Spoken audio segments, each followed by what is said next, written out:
The last night did not begin like a tragedy. It began like hundreds of others before it, late, loud, and soaked in exhaustion that no spotlight could hide. The venue lights had barely cooled when the doors closed behind him. Applause still echoed in the corridors, but inside, something felt different. Those closest to him would later say there was a shift. Not dramatic. Not obvious. Just quiet. He didn't linger backstage the way he usually did. No jokes. No long conversations. No celebratory chaos. He nodded to the crew, signed what needed signing, and disappeared into the night with a speed that surprised people who knew his habits. The city outside was alive, neon reflections on wet pavement, fans still gathered behind barriers, chanting his name. To them, he was immortal. Untouchable. A symbol of rebellion and freedom. But immortality is an illusion best believed by the audience. Inside the vehicle that carried him away, witnesses recall silence. He stared out the window, jaw clenched, eyes distant. The show had been flawless by all accounts, vocals strong, crowd electric, critics already calling it one of his best performances in years. So why did it feel like a goodbye? Hours later, he would be dead. The official statement would come quickly. Too quickly, some would argue. A cause of death provided. A narrative offered. A tragedy framed as unfortunate but unsurprising, the familiar story of excess, pressure, and collapse. Case closed. Except it wasn't. Because rock stars don't just die on one bad night. They unravel over time. And this final night was threaded with details that didn't fit. The people who saw him last noticed contradictions. The autopsy raised questions. The timeline fractured under scrutiny. Phone records didn't align. Witness accounts contradicted one another in subtle but critical ways. And perhaps most troubling of all, there were things he had done that night that suggested he did not believe it would be his last. Plans made. Messages sent. Doors not yet closed. Somewhere between the stage lights and the early hours of morning, the truth slipped away, replaced by a version that was easier to accept, easier to explain, and far easier to forget. But mysteries do not disappear simply because they are inconvenient. They wait. And this one waited in plain sight, buried beneath fame, myth, and the dangerous assumption that legends die the way we expect them to. This is the story of a final night that wasn't supposed to end. A death that raised more questions than it answered. And the truth that refused to stay silent. Long before the final night, long before the headlines and speculation, he was simply a boy with a sound in his head that refused to stay quiet. Those who knew him before fame remember hunger, not just for success, but for expression. Music wasn't a career choice, it was survival. He wrote when he couldn't sleep.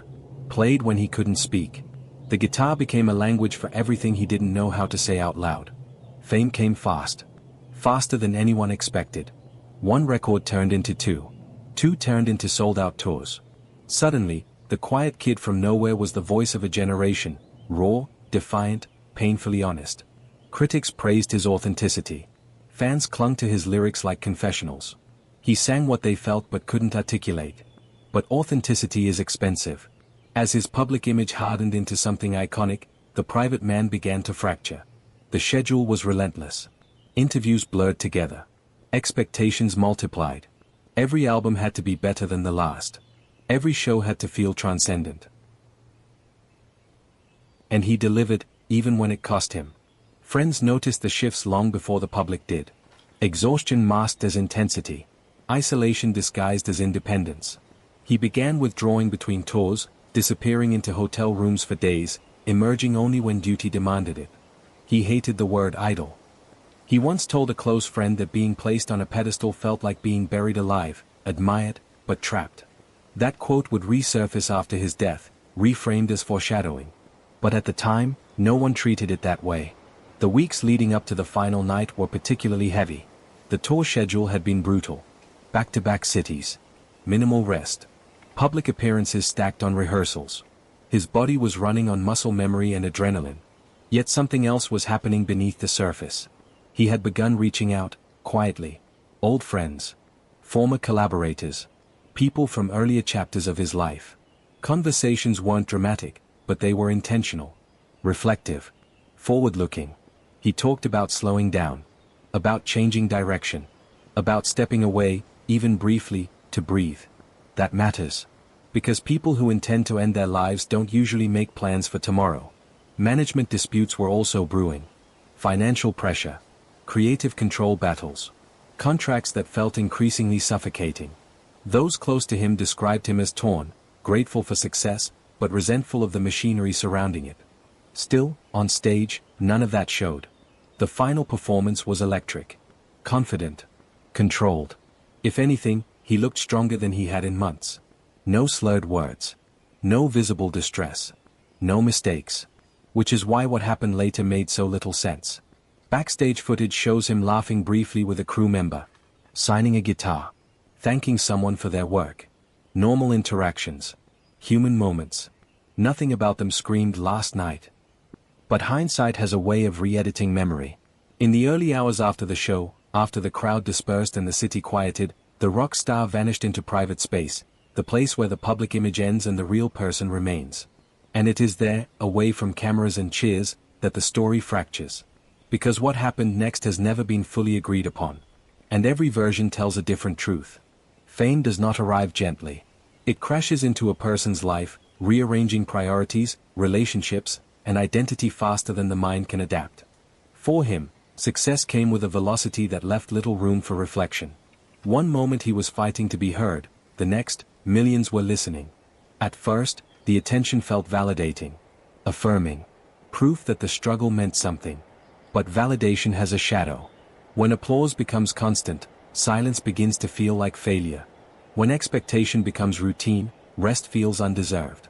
And when people stop seeing you as a person and start seeing you as a symbol, isolation grows, even in crowded rooms. Those closest to him noticed how fame changed his internal compass. He began measuring his worth not by growth or fulfillment, but by output. Albums. Tours. Numbers. Metrics.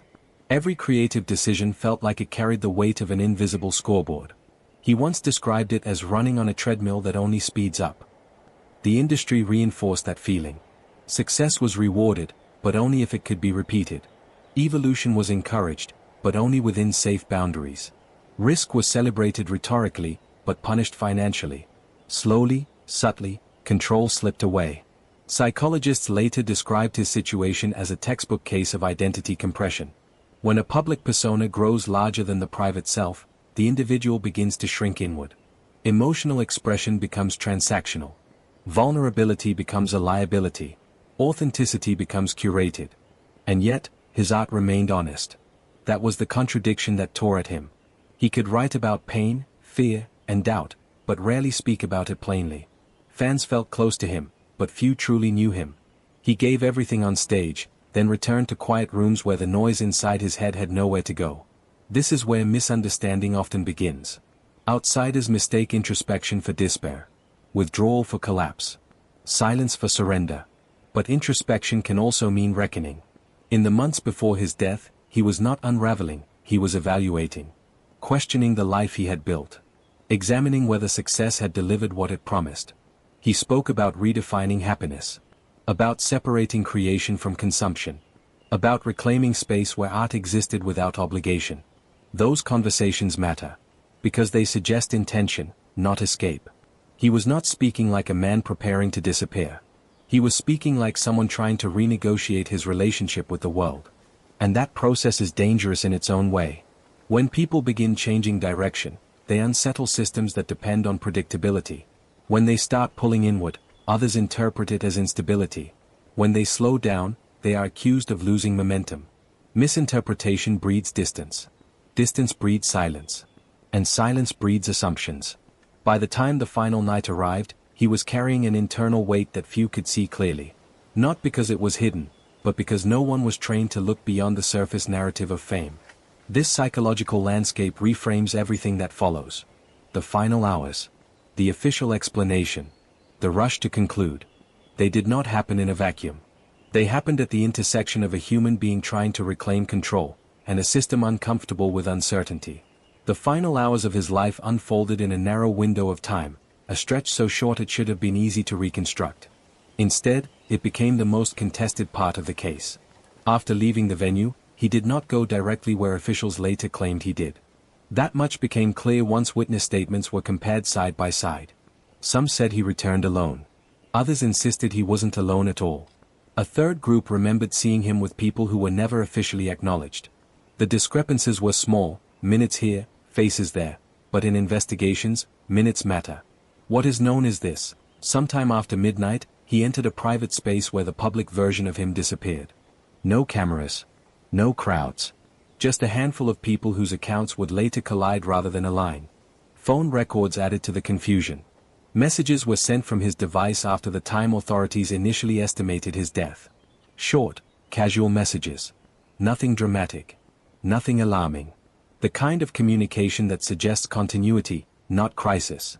When questioned later, explanations varied. Some claimed the messages were sent earlier and delayed. Others suggested someone else had access to his phone. Officials initially downplayed the discrepancy, describing it as a technical issue. But it lingered. So did the issue of substances. The official narrative leaned heavily on a familiar explanation, a combination of exhaustion, pressure, and excess. Toxicology results were released selectively, emphasizing some findings while glossing over others. Terms like accidental, unintentional, and tragic appeared repeatedly in statements. Yet medical experts outside the investigation raised concerns. The levels reported, they said, were inconsistent with the timeline provided. Some substances metabolize quickly.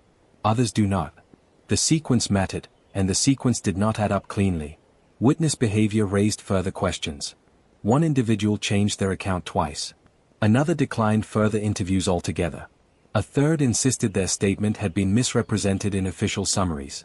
Small fractures appeared, not enough to prove wrongdoing, but enough to erode confidence. Perhaps the most unsettling detail was how quickly conclusions were drawn. Within hours of the discovery, a cause was suggested.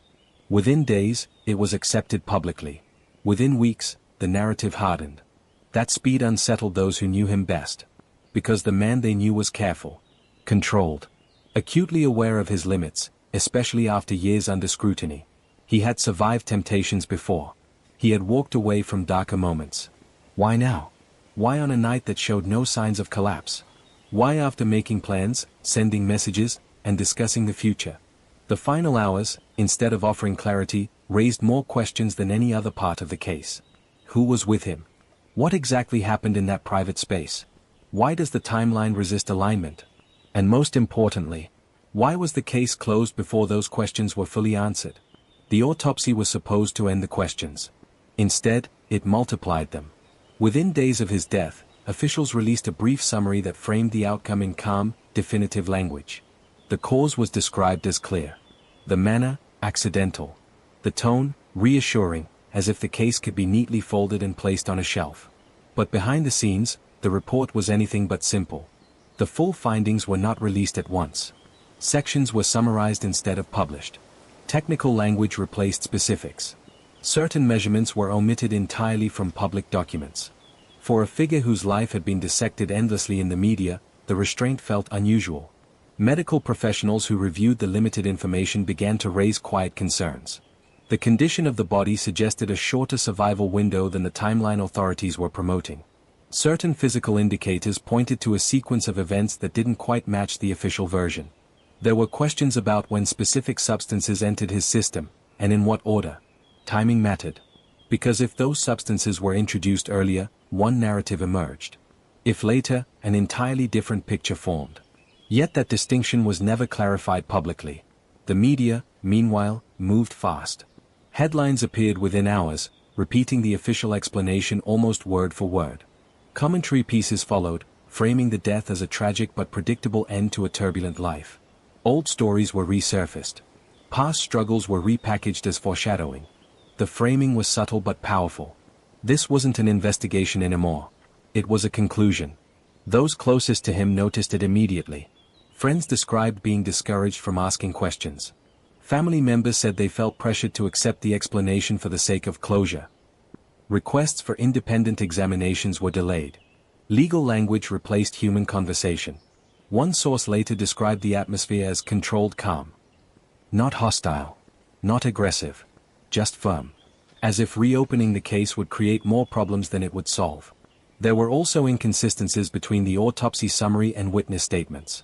Certain injuries mentioned did not align with how his body was reportedly found. Other marks were described vaguely, present, but unexplained. When asked directly about them, officials referred back to the conclusion rather than the evidence. The circular logic was hard to ignore. We know what happened because the report says so. The report says so because we know what happened. For fans, doubt grew slowly. Online forums lit up with side-by-side comparisons. Timelines were reconstructed. Medical terms were dissected. Independent experts offered cautious takes, careful not to accuse, but unwilling to endorse the official story without reservation. The phrase unanswered questions began appearing more often. And then there was the silence. Key individuals who had been present that night stopped speaking publicly. Interviews scheduled were cancelled. Statements promised were never released.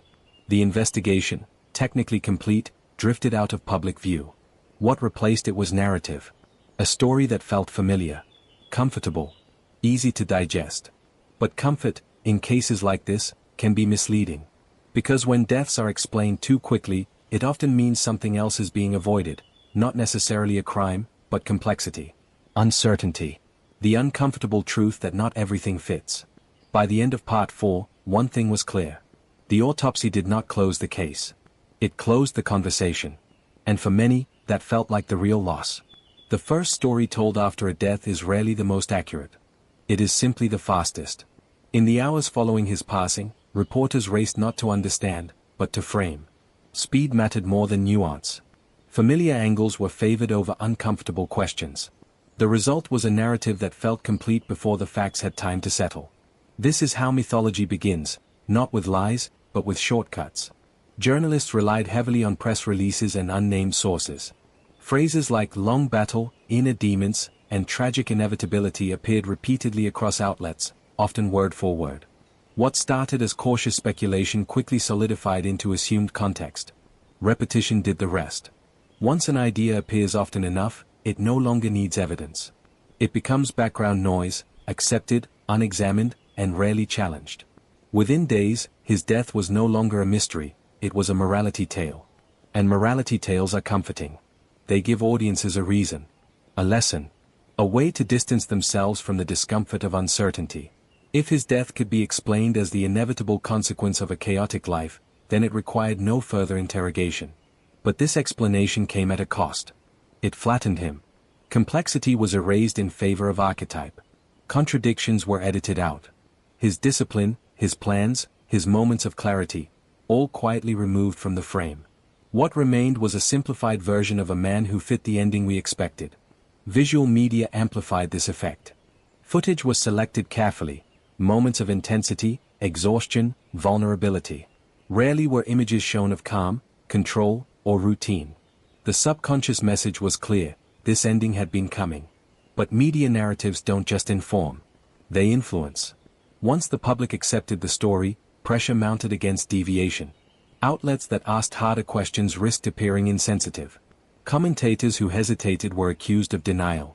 Silence became safer than skepticism. Social media accelerated the process. Clips circulated without context. Quotes were stripped of nuance. Speculation masqueraded as insight. Each share pushed the myth further from the man it claimed to explain. And then something subtle happened. Doubt became fringe. Those who questioned the narrative were no longer seen as curious, but as disruptive. The idea that the official story might be incomplete was framed as refusal to grieve properly. Inquiry was confused with disrespect. This shift was critical. Because once questioning is socially discouraged, truth becomes negotiable. The myth did not require conspiracy. It required convenience. A story that allowed everyone to move on. And move on they did. Until years later, when distance softened defensiveness and fragments of doubt resurfaced. Former insiders spoke more cautiously but more honestly. Experts revisited the case without the pressure of immediacy. Fans re-examined old footage with new eyes. And slowly, cracks reappeared. Not enough to shatter the myth, but enough to reveal that it had been constructed, not discovered. In the days after his death, grief was everywhere, but so was efficiency. Contracts were settled. Schedules were adjusted. Statements were synchronized. The industry machine, so often chaotic, moved with unusual coordination. For some, it felt respectful. For others, it felt rehearsed. Because when a rock star dies, more than a life ends. Revenue streams change. Rights shift. Obligations dissolve. Control consolidates. Behind the emotional tributes and candlelight vigils, legal teams went to work. Touring commitments were renegotiated. Insurance clauses were activated. Future projects were frozen or quietly redirected. Decisions that would normally take months happened in days. That speed raised eyebrows among those familiar with how slowly such matters usually move. Some insiders later admitted, off record, that there had been contingency planning long before the final night. Not because anyone expected his death, but because instability had become an accepted risk. The industry had learned to prepare for loss the same way it prepared for profit. That context matters, because it helps explain why the official narrative faced so little resistance internally. A clean conclusion meant minimal disruption. An unresolved mystery meant scrutiny, and scrutiny is bad for business. There were also personal dynamics at play. Creative disagreements had intensified in the months leading up to his death. He wanted more control. Fewer compromises. Less dilution of his voice. Others wanted predictability. Marketability. Stability. Those tensions don't disappear when someone dies. They calcify. Suddenly, the person who challenged decisions was gone. His work could be curated without argument. His image could be shaped without resistance. His legacy could be simplified into something easier to sell. That doesn't mean there was foul play. But it does mean there was incentive to move on quickly. Those who questioned the story found themselves isolated. Requests for deeper inquiry were framed as disrespectful. Doubt was mistaken for denial. Even fans who asked reasonable questions were labeled conspiratorial. Silence became the safest position. One former associate later described a chilling realization that the truth, whatever it was, no longer mattered as much as stability. That uncertainty threatened too many interests. That asking why risked being seen as disruptive. And so, the unanswered questions were absorbed into mythology. The tortured artist. The final spiral. The inevitable end.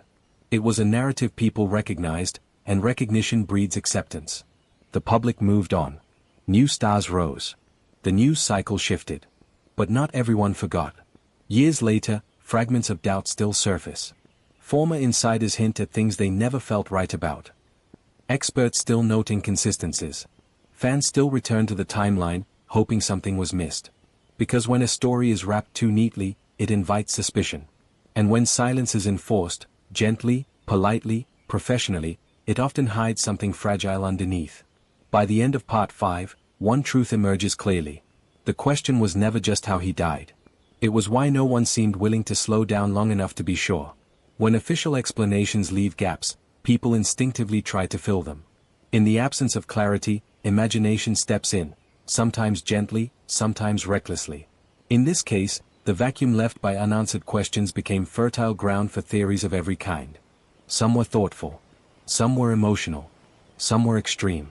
All of them shared one thing in common, a refusal to believe the story was complete.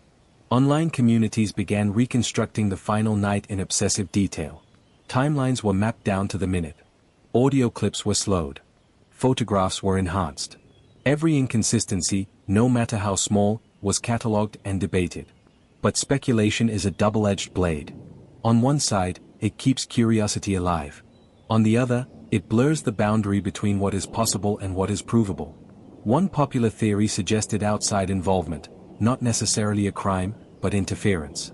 Someone else present. Someone else influencing events. This theory gained traction because of the conflicting witness accounts and unexplained phone activity.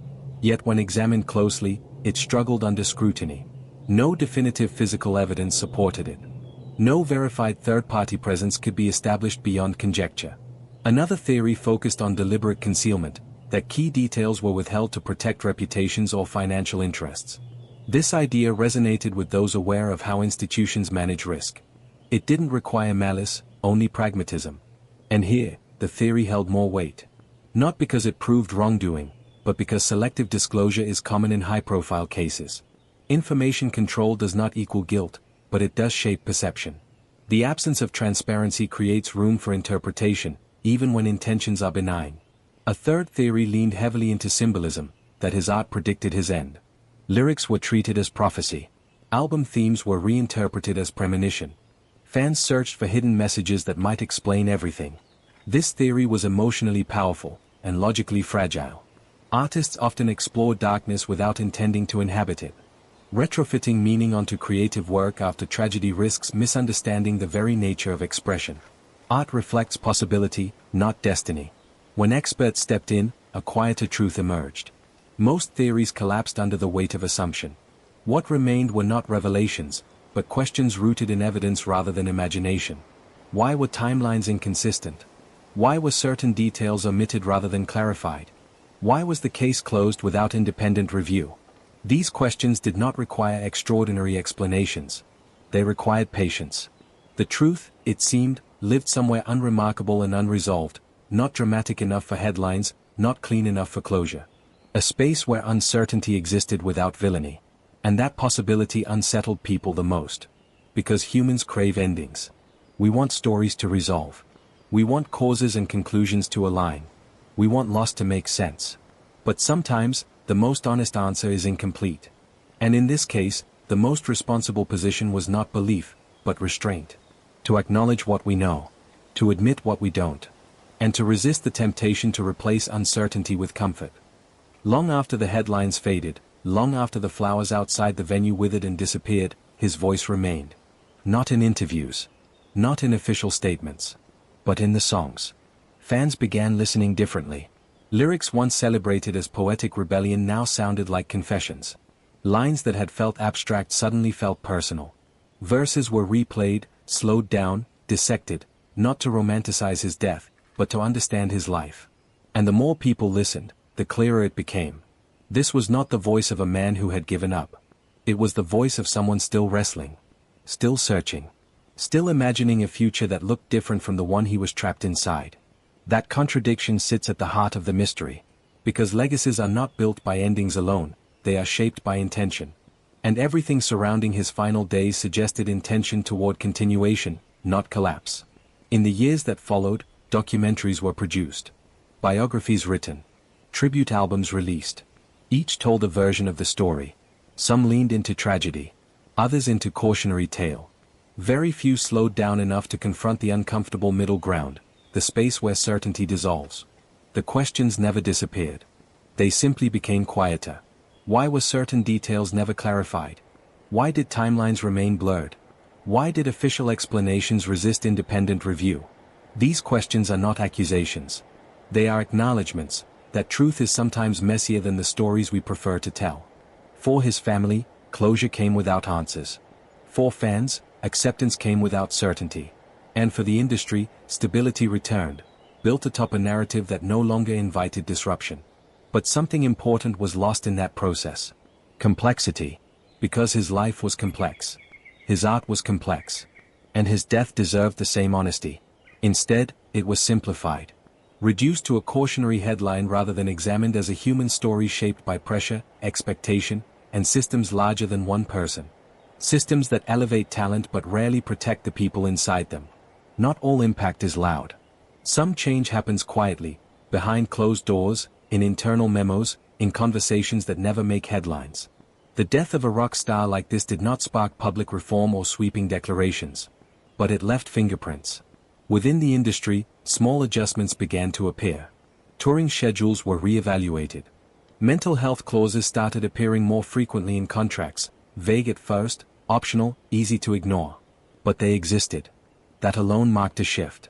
Artists began speaking differently too. Not openly at first. Not directly. But in interviews, subtle language crept in. Mentions of burnout. Of pressure. Of needing space before reaching breaking points. The myth of endless stamina, the idea that creativity thrives under constant strain, started to crack. His case became an unspoken reference point. Managers cited it quietly when advising rest. Labels used it internally when discussing risk. Not because the truth was known, but because the uncertainty itself had become instructive. When a system cannot fully explain a loss, it begins to fear repetition. Fans changed as well. There was a noticeable shift in how audiences talked about artists they loved. Conversations around responsibility grew more nuanced. Some fans pushed back against exploitative expectations. Others became more critical of media narratives that simplified complex lives into tragic tropes. Grief matured into awareness. And then there was the cultural layer, the hardest to measure. His death joined a long lineage of artistic losses that challenged the way society consumes talent. Not as isolated tragedy, but as part of a pattern where brilliance is celebrated while vulnerability is overlooked. This case did not introduce that conversation, but it deepened it. It forced people, slowly, unevenly, to confront the uncomfortable truth that creativity and collapse are often linked not by fate, but by environment. By systems that reward output while neglecting sustainability. And still, ambiguity remained. No final revelation emerged years later. No document surfaced to rewrite the story definitively. The mystery stayed intact, not as a puzzle to be solved, but as a reminder. A reminder that not every story owes us clarity. That not every death can be reduced to cause and effect. That sometimes, the absence of answers is the most honest outcome.